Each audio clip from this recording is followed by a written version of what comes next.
Kulang tatlo-tatlo din. Hello, what's up?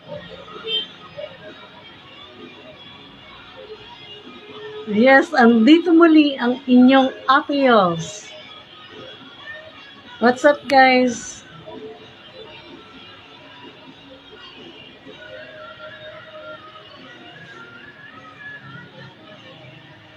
Ayan.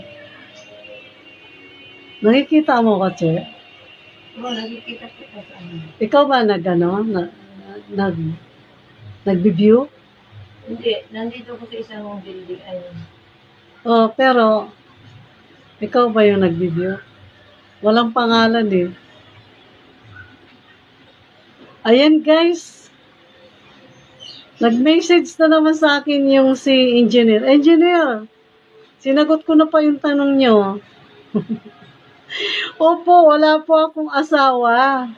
Asawa ko matagal ng panahon na wala na sa piling ko.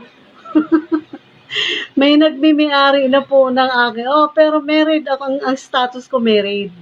Kaso, yung ex-husband ko, na-stroke na po. Na-stroke po siya. Nandun siya po sa kanyang pangalawang asawa.